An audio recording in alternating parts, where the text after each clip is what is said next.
अगला current affairs ये रहा आपके सामने, ये है nuclear fusion. Nuclear fusion and fission मैं आपको दोनों पढ़ा चुका हूँ, शायद आपको याद हो जब साइंस टेक की क्लास चल रही थी उस टाइम पे। फिजन एंड फ्यूज़न दोनों में थोड़ा सा अंतर होता है, एक में छोटे पार्टिकल बड़े पार्टिकल में बदलते हैं, एक में बड़े पार्टिकल छोटे पार्टिकल में बदलते हैं। तो न्यूक्लियर फिजन एंड फ्यूज़न दोनों अलग अलग सेगमेंट है और अलग अलग तरीके से पढ़ाए और बताए जाते हैं। तो आइए न्यूक्लियर फिजन एंड फ्यूज़न के बारे में समझने में न्यूक्लियर फ्यूज़न को समझते हैं। न्यूक्लियर फिजन जो होता है दक्षिण फ्रांस वेस्ट टोकामक रिएक्टर द्वारा 22 मिनट से अधिक समय तक प्लाज्मा बनाए रखने में सफलता मिलने के बाद परमाणु संलयन का विश्व रिकॉर्ड टूट गया। प्लाज्मा तकरीबन 22 मिनट तक ऐसे बना रहा है, तो ये एक बहुत बड़ा रिकॉर्ड है जो बन गया। नाभिकीय संलयन वह प्रक्रिया है जिसमें दो हल्के परमाणु नाभिक मिलकर एक भारी नाभिक बनाते हैं और भारी मात्रा में ऊर्जा मुक्त करते हैं। जो छोटे पार्ट मिलकर बड़ा पार्ट बनाते हैं। इस प्रक्रिया में ऊर्जा निकलती है जो परिणामी एकल नाभिक कुल द्रव्यमान के दो मूल नाभिकों के द्रव्यमान से कम होती है। बचा हुआ द्रव्यमान ऊर्जा बनाता है। संलयन अभिक्रिया के दौरान ऐसी अवस्था होती है जिसे प्लाज्मिड कहते हैं। ठीक है, देखिए इसको यहाँ समझने से अच्छा ऐसे समझो।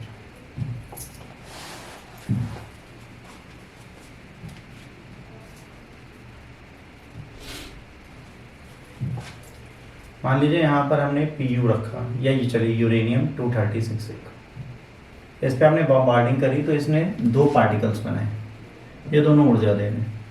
ठीक, इस ऊर्जा के साथ और क्या निकल रही, हीट और क्या निकलेगा, इलेक्ट्रॉन, न्यूट्रॉन या प्रोटॉन, क्या निकलेगा बताओ, इलेक्ट्रॉन निकलेगा।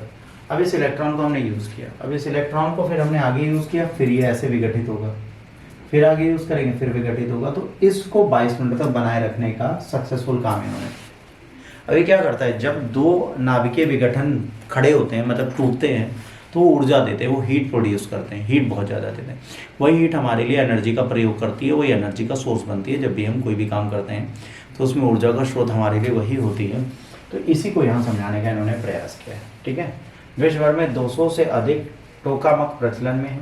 ठीक है,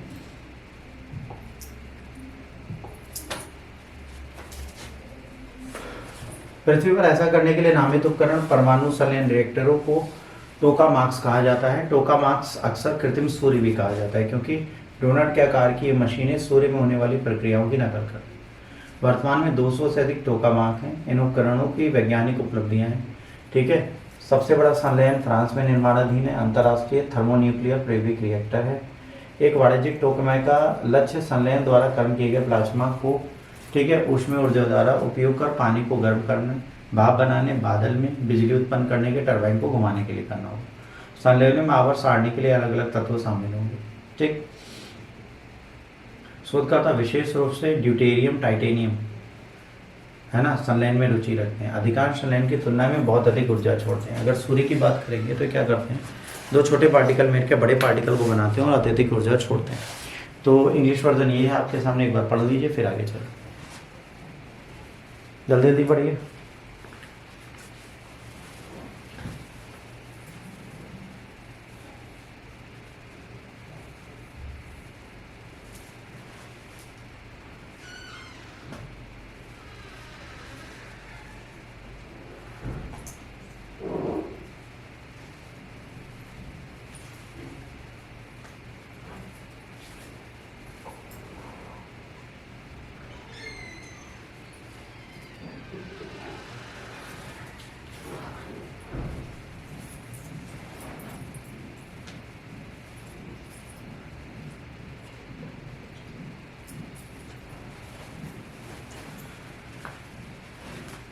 चले बच्चों, यहाँ तो कोई डाउट नहीं, पैर पे लगती रहती।